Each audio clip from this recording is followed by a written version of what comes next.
Here's another worksheet dealing with the melodic minor that's important, and I suggest this when you're learning any new scale. But from the diatonic major scale, we know we have major, minor, minor, major, major, minor, diminished triads, and then you got to do seventh chords. I'm talking about the diet. Don't look at this, but the diatonic scale is major seven, minor seven, minor seven, major seven, dominant seven, minor seven, flat five.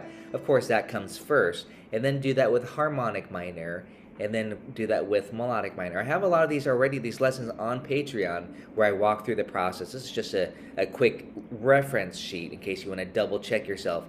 I recommend that you do the work yourself. you and then you double check.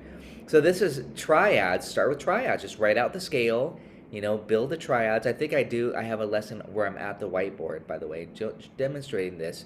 And then you learn these triads. I'm not going to walk through them obviously right now, but then you have those triads. Make sure you can play those triads. Notice, again, what you get. Notice the augmented, right? You don't have an augmented in the major scale, by the way. And then you do it same thing with seventh chords, and that's what you get with seventh chords. And don't forget, minor seven flat five also equals six chords. You know what I mean? You get these harmonic equivalents.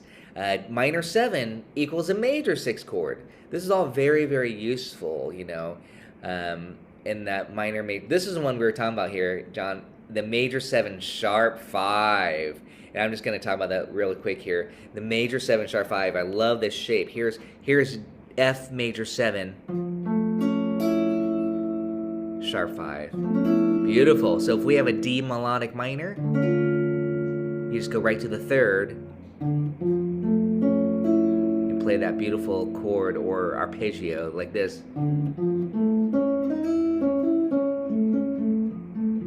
So if you want that Martino sound, you got to do that in West. Of course, Emily Remler is very into both of those players. So this is a really choice arpeggio shape. That major, and it's just a major seven. Sharp your fifth. You want to do this everywhere, by the way. Here's A minor, or C major, sharp the fifth.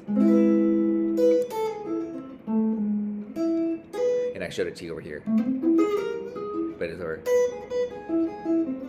So again, that's a good way to practice it. Is I was demonstrating this earlier. Is take your major seven shapes, find the fifth, and sharp it. Major seven, F major seven, sharp the fifth. Major seven, sharp the fifth. Major seven, sharp the fifth. Major seven, sharp the fifth. Any major seven shape. This shape, I love that shape. Again, so that's the thing. Is try, grab your favorite major seven shape, sharp the five. But then how we actually apply it for soloing, again, is you'll be thinking, oh, I could. Well, in this case, I'm on C melodic minor, but I was just talking and demonstrating on D melodic minor. Right. But you could play that major seven shape, sharp five, off the third degree of the melodic minor. It's a very beautiful sound, and you can use it as a substitute. So when I do hear that major seven sharp five harmony, I'm often thinking, ooh, I can use a melodic minor scale. You just got to remember how to use it.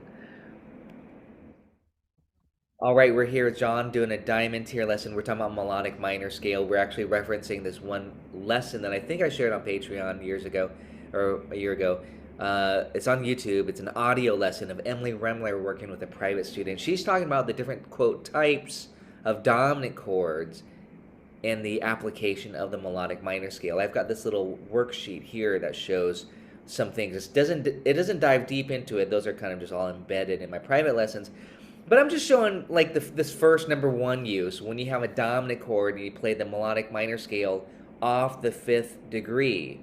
So the example I just showed, first of all, John, was C major. I did A train. And that second chord there, the two dominant, this is which dominant chord? When you have the two dominant, this is very important. When you have the two dominant, you can play the melodic minor scale off the fifth. So, you just kind of program yourself, melodic minor on the fifth. I'm going to the fifth degree. D7, sharp, you get a flat, sharp 11 is what it is. You call it a flat 5 if you want. So that's A melodic minor. So here's how I like to think of it on chordally. Here's D9. Here's a sharp 11. You didn't put in the bass. So D9, sharp 11. Watch this. That's my 5th degree just by doing that little country or, you know, common bass movement.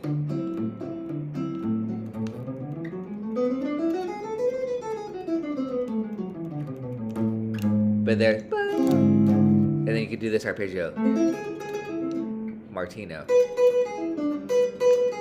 All these little melodic minor, or over here, that was A melodic minor, arpeggio, that G sharp, the 9, and you can extend it. And that's 6 notes we just talked about, and if you want all 7 notes, you do this.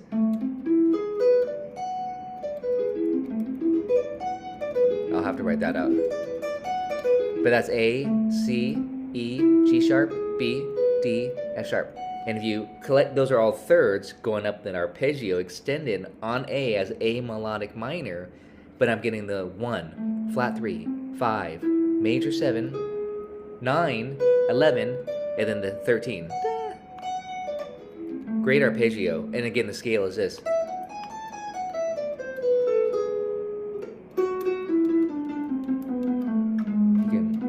So, or the arpeggio. The arpeggio you get from low to high really fast. So anyways, that's one use of the melodic minor. I'll just kind of make this little excerpt really super short. The first use of it, just the type. To me, I'm thinking often the 2 dominant. So if we think about another song we can apply it on that has a 2 dominant. Right. That's G7. That's if we're in the key of F, right? It's kind of a little ambiguous, but I like that sound. G7 flat 5. So what's my 5th on G? I go to D. There's that lick. So I'm going. That was F major 7.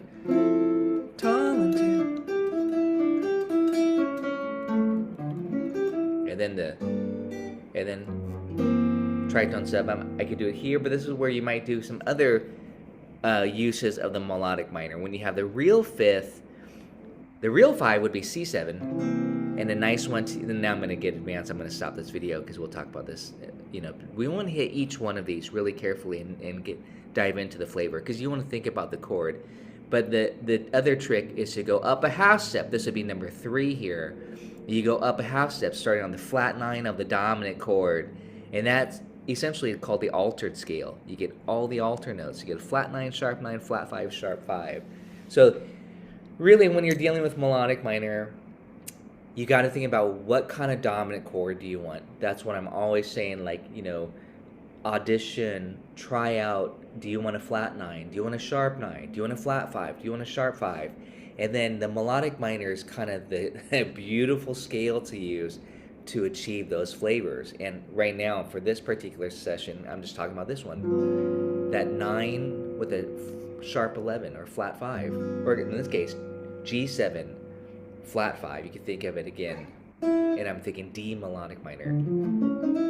Again, we want to apply this to songs and concepts. I just talked about Limehouse Blues.